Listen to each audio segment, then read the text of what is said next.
नमस्कार। आज हम बीए द्वितीय वर्ष के चतुर्थ सेमेस्टर में अज्ञेय जी की जो कहानी है गैंग्रीन, उस पर प्रकाश डालते हैं। गैंग्रीन जो कहानी है इसका दूसरा नाम रोज है। गैंग्रीन अज्ञेय जी की प्रमुख कहानी है। अज्ञेय जी गंभीर विचारों एवं मानव मनोविज्ञान को आधार बनाकर अपने कथा साहित्य में मानव जीवन के विविध पक्षों को यथार्थ रूप में प्रस्तुत करने वाले साहित्यकार हैं। प्रस्तुत कहानी में भी उन्होंने नारी मनोविज्ञान का उल्लेख अत्यंत सहानुभूतिपूर्ण किया है तथा उनके जीवन में उत्पन्न जो निराशा का कारण है उसके नारी होने के भाव को दर्शाया है। कहानी में लेखक ने कहानी की जो नायिका है मालती, उसके जीवन के दो पक्षों का उल्लेख किया है। एक पक्ष विवाह से पहले का और दूसरा विवाह के बाद का जीवन। कहानी में बताया गया है कि मालती लेखक के दूर के रिश्ते की बहन है, किंतु उन दोनों के बीच भ्रातृत्व या छोटे बड़े के बंधन अधिक कठोर नहीं थे, इसलिए लेखक उसे बहन कम और सखी अधिक मानता है। इसका प्रमुख कारण था कि वे दोनों इकट्ठे खेले, इकट्ठे लड़े, इकट्ठे पिटे और इकट्ठे ही शिक्षा ग्रहण की। उनमें छोटे बड़े होने का भेदभाव भी नहीं था, इसलिए उनके व्यवहार में सदा सख्य की स्वेच्छा और स्वच्छंदता रही है। मालती बचपन में बहुत ही उद्दंडी थी। उसे लेखक के साथ स्कूल से चोरी से निकलकर आम के बाग में जाकर कच्ची आमियां तोड़कर खाना पसंद था। एक बार मालती के पिता ने उसे एक पुस्तक पढ़ने के लिए लाकर दी और उसके 20 पृष्ठ प्रतिदिन पढ़ने के लिए कहा, किंतु उसने वह किताब हफ्ते भर में पढ़ने की अपेक्षा फाड़ फाड़ कर फेंक दी थी। उसके लिए उसने मार खा ली, किंतु उस पुस्तक को पढ़ा नहीं। लेखक ने बचपन की उद्दंडी मालती का यह चित्र इसलिए प्रस्तुत किया क्योंकि विवाह के पश्चात की जो मालती थी उसके जीवन की जो तस्वीर है वो इससे बिल्कुल नहीं मिलती। विवाह के 2 वर्ष पश्चात ही उसके जीवन में जो परिवर्तन हुआ उस पर लेखक की आंखों को विश्वास ही नहीं हुआ। लेखक 4 वर्ष पश्चात उससे मिलने के लिए आता है और उसे देखकर लेखक को कैसा लगता है, इसे उसने इन शब्दों में व्यक्त किया है कि मैं आज कोई 4 वर्ष बाद उसे देखने आया हूँ।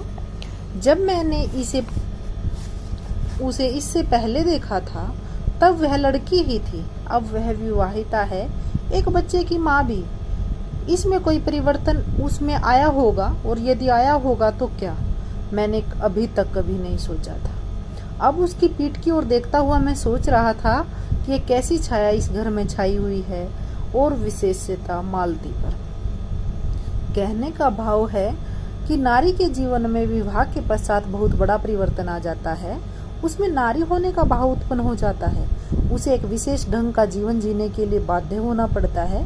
उसकी शिक्षा, उसका व्यक्तित्व, यहाँ तक कि उसकी सोच व विचारधारा भी नारी जीवन के साथ बंध कर चलती है। यदि वह ऐसा नहीं करती तो शायद उसे ही नारी करते हुए विमुखता का बोध होने लगता है, जिसके लिए वह स्वयं को समान नहीं कर सकती। मालती अब लेखक के बचपन वाली मालती नहीं रह गई थी। वह बहुत ही नपे तुले शब्दों में भाव शून्य सी होकर लेखक का स्वागत करती है और फिर मौन भाव से बाहर देखने लगती है। लेखक को उसका ऐसा मौन देखकर आश्चर्य हो रहा था।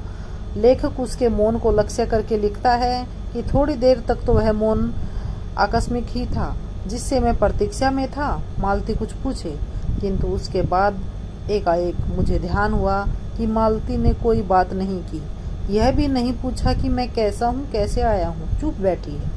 क्या विवाह के 2 वर्ष में ही वह बीते दिन भूल गई, या अब मुझे दूर इस विशेष अंतर पर रखना चाहती है, क्योंकि वह निर्बाध स्वच्छंदता अब तो नहीं हो सकती, पर फिर भी ऐसा मौन जैसा अजनबी से भी नहीं होना चाहिए। इस टिप्पणी से स्पष्ट है कि लेखक उससे वैसा ही व्यवहार उपेक्षित कर रहा था जैसा कि विवाह से पूर्व वह स्वच्छंदता पूर्वक किया करती थी। नारी विवाह के पश्चात पुरुष की अपेक्षा से घरी गृहस्थी के बोध और समाज के नियमों से परिचित हो जाती है। वह पति व परिवार के प्रति अपने को अर्पित करने में ही अपना कर्तव्य समझती है। यही कारण है कि नारी का जीवन बंधी हुई लकीर पर चलने लगता है। मालती का जीवन भी ऐसा ही हो गया था। डॉक्टर रोहिणी अग्रवाल ने मालती के जीवन को लक्ष्य करते हुए लिखा है कि गैंग्रीन कहानी की मालती अपनी घुटी घुटी नियति को जीते जीते जेंडर सेंसिटाइजेशन की अनिवार्यता का उद्घोष करने लगती। लेखक बताना चाहता है कि विवाह के पश्चात साधारण परिवार की नारियों की वे भावनाएं दबकर कुंठित हो जाती हैं जिन्हें वे विवाह के पश्चात भी बनाए रखने का सपना देखती थी। मालती का पति डॉक्टर महेश्वर शाम को अस्पताल से लौटकर आता है तो अपने साथ किसी कागज में लपेटकर कुछ आम लाता है और मालती को धोकर रखने के लिए कहता है। आम अखबार के पुराने टुकड़े में लिपटे हुए थे। मालती चलती चलती संध्या के क्षीण प्रकाश में उसी को पढ़ती जा रही थी। वह नल के पास जाकर खड़ी उसे पढ़ती रही। जब दोनों ओर पढ़ चुकी तब एक लंबी सांस लेकर उससे फेंककर आम धोने लगी। लेखक इस घटना से सिद्ध करना चाहता है कि मालती अब भी कुछ पढ़ना लिखना चाहती है, किंतु अब उसे पढ़ने लिखने से भी जरूरी घर के कामकाज लगते हैं। यह बात अकेली मालती पर नहीं है, बल्कि मालती जैसी लाखों करोड़ों भारतीय नारी पर भी यही बात लागू होती है। इस प्रकार नारी का जीवन बंधे बंधाए नियमों और कर्तव्य बोध तक सीमित रह जाता है। वह किसी मशीन या स्वचालित यंत्र की भांति जीवन वैसे में व्यतीत करने के लिए बाध्य हो जाती है। कहानी के डॉक्टर महेश्वर यदि 2:30 बजे आकर भोजन खाते हैं तो मालती तब तक भूखी बैठी रहेगी। पति के खाने के बाद वह 3 बजे ही खाएगी। यही नियम रात के भोजन का भी है। पति रात 10 बजे भोजन करेंगे तो मालती भोजन करने के बाद 11 बजे तक बर्तन मांजना आरंभ करती है।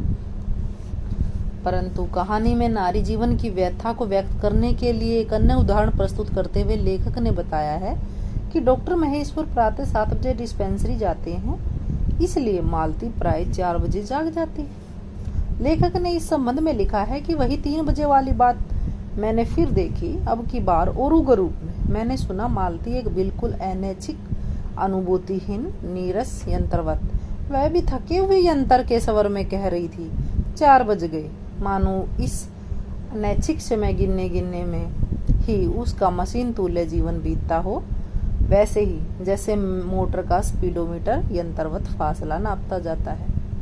यंत्रवत विश्रांत स्वर में कहता है कि मैंने अपनी अमित शून्य पथ का इतना अंश तय कर लिया। तो लेखक का यह कथन नारी जीवन की बंधी गुटी जीवन शैली पर करारा व्यंग्य करता हुआ उसके जीवन की सच्चाई को दर्शाता है। नारी का संपूर्ण जीवन स्पीडोमीटर की भांति जीवन सफर को तय करता हुआ आगे बढ़ता है। अनैच्छिकता, अनुभूतिहीनता और नीरसता के समावेश से उसका जीवन और भी कठोर बन जाता है। नारी जीवन की इसी समस्या को उजागर करना इस कहानी का मूल उद्देश्य। धन्यवाद।